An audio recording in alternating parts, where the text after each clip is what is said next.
रट्टामार GK tricks के इस part में आपका स्वागत है। आज हम आपके सामने डिस्कस करने जा रहे हैं इब्न बतूता की भारत यात्रा के दृश्य के बारे में। चलिए शुरू करते हैं।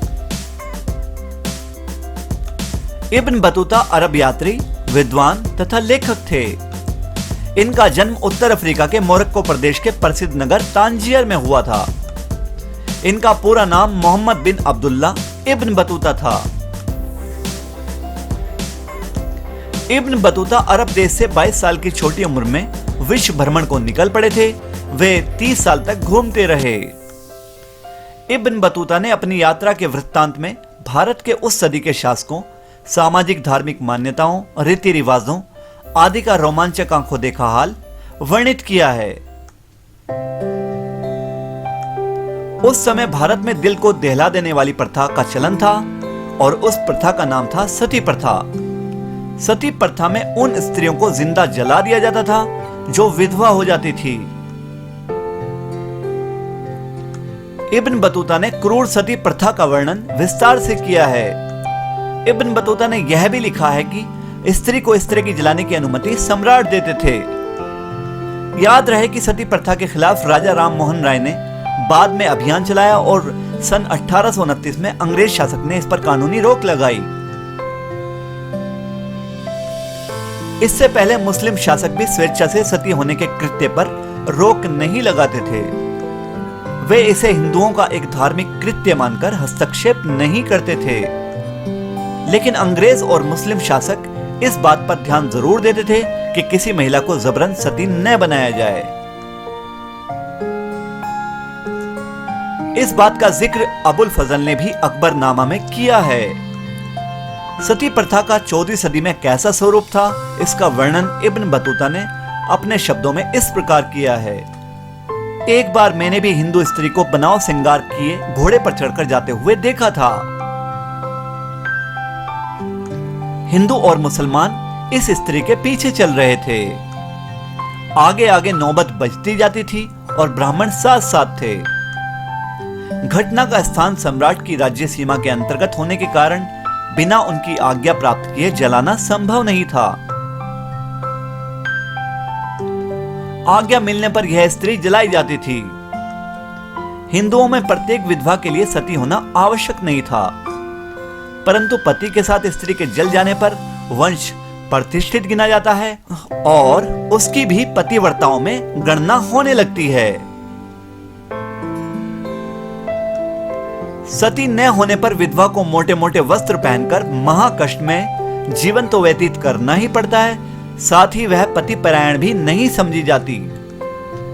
एक युद्ध में मृत्यु प्राप्त 3 जवानों की विधवाओं के सती होने का विवरण देते हुए इब्न बतूता ने लिखा है कि इन 3 स्त्रियों ने 3 दिनों तक खूब गाया बजाया और नाना प्रकार के भोजन किए। इनके पास चारों ओर की स्त्रियों का जमघट लगा रहता था। चौथे दिन इनके पास घोड़े लाए गए और ये तीनों बनाव श्रृंगार कर सुगंधी लगाकर उन पर सवार हो गई।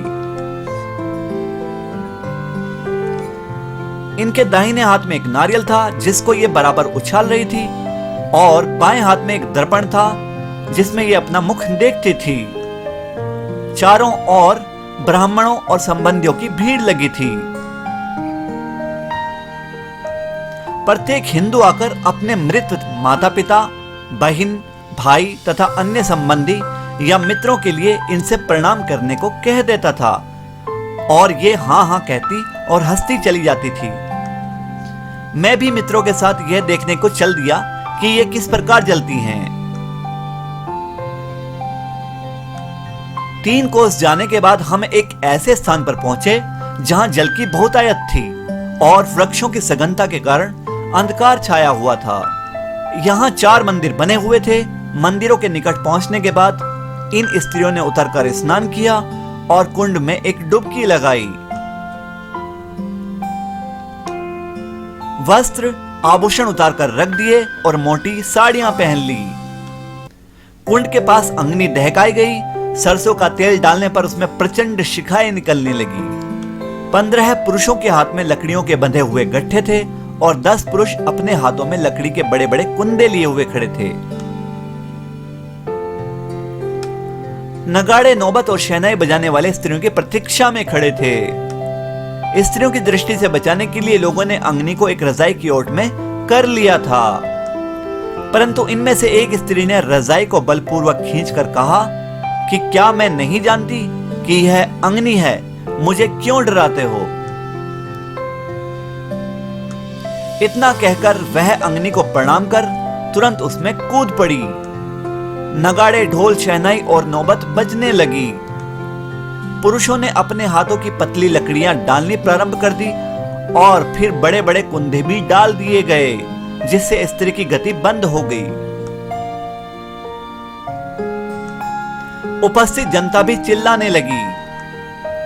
मैं यह हृदय द्रावक दृश्य देखकर मूर्छित हो घोड़े से गिरने को ही था कि मेरे मित्रों ने मुझे संभाल लिया और मेरा मुख पानी से धुलवाया। इसके बाद मैं वहां से लौट आया।